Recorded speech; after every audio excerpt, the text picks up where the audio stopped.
सुबह गांव वाले जब जंगल के बाहर पहुंचे तो उन्हें सिर्फ वही बुझी लालटेन मिली।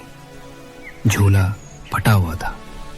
मिट्टी पर घसीटने के गहरे निशान बरगद से जंगल के और अंदर तक जा रहे थे, लेकिन बूढ़े काका का कहीं कोई पता नहीं था।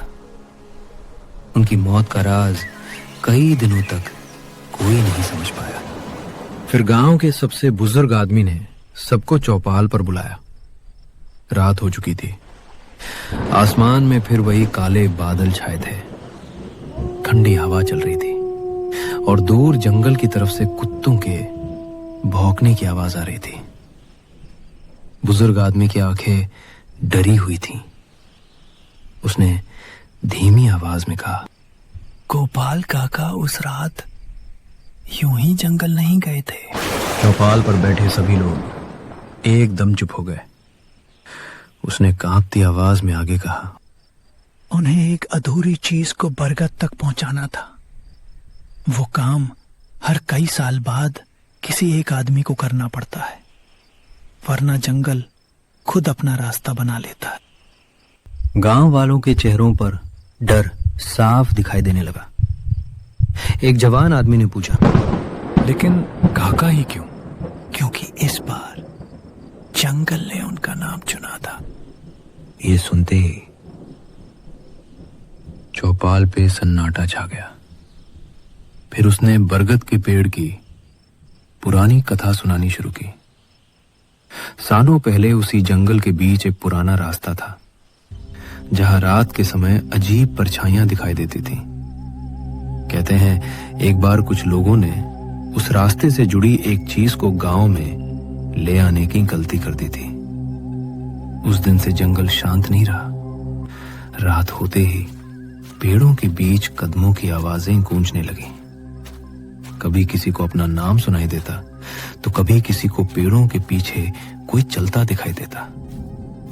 तब गांव के बुजुर्गों ने एक नियम बनाया, जो भी चीज जंगल से आए उसे अमावस्या की रात बरगद के नीचे वापस रखना होगा। अगर ऐसा ना किया जाए तो जंगल खुद किसी इंसान को बुला लेता है, और इस बार वो बुलावा गोपाल काका के लिए था। बुजुर्ग आदमी ने धीमी आवाज में कहा, काका वही काम पूरा करने गए थे, लेकिन उन्होंने सबसे बड़ी गलती कर दी। बरगद तक पहुंचने से पहले पीछे मुड़कर नहीं देखना था, क्योंकि पीछे वही चलता है जो इंसान नहीं होता। ये सुनकर कई लोगों के हाथ पैर ठंडे पड़ गए। कहा जाता है कि उस रास्ते पर चलते समय पीछे सूखे पत्तों पर कदमों की आवाज आती है, पहले धीमी, फिर तेज, फिर बिल्कुल कानों के पास। लेकिन जो भी उस आवाज को सुनकर पीछे देख लेता है, उसे वही काला साया दिखाई देता है।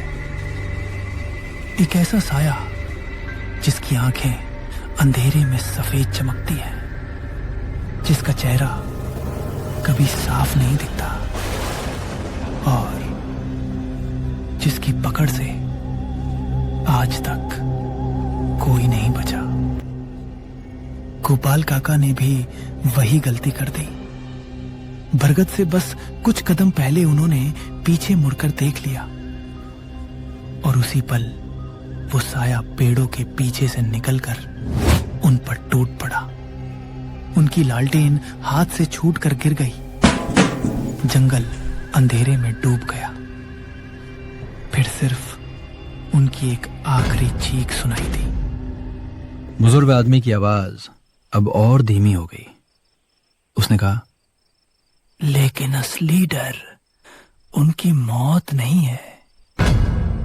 असली डर ये है कि जिसने भी उस रात उनकी चीख सुनी थी, उसे अगले कई दिनों तक सूखे पत्तों पर वही कदमों की आवाज सुनाई देती रही। उन्होंने ये भी कहा कि कभी घर के बाहर, कभी छत पर, तो कभी खिड़की के पीछे, जैसे कोई हर रात धीरे धीरे पास आ रहा हो।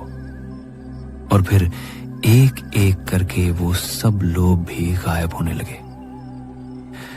तब से हर अमावस्या की रात एक बूढ़ा आदमी लालटेन लेकर उसी रास्ते पर चलता दिखाई देता है। उसकी चाल धीमी होती है, कंधे पर पुराना झोला टंगा होता है।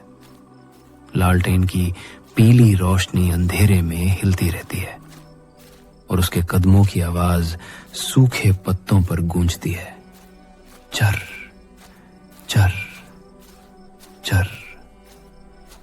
कहते हैं अगर किसी रात तुम्हें ये आवाज सुनाई दे तो कभी उसके पीछे मत जाना, क्योंकि जो भी उस बूढ़े काका का पीछा करता है वो उसी बरगद के पेड़ तक पहुंचता है जहां से आज तक कोई वापस नहीं लौटा।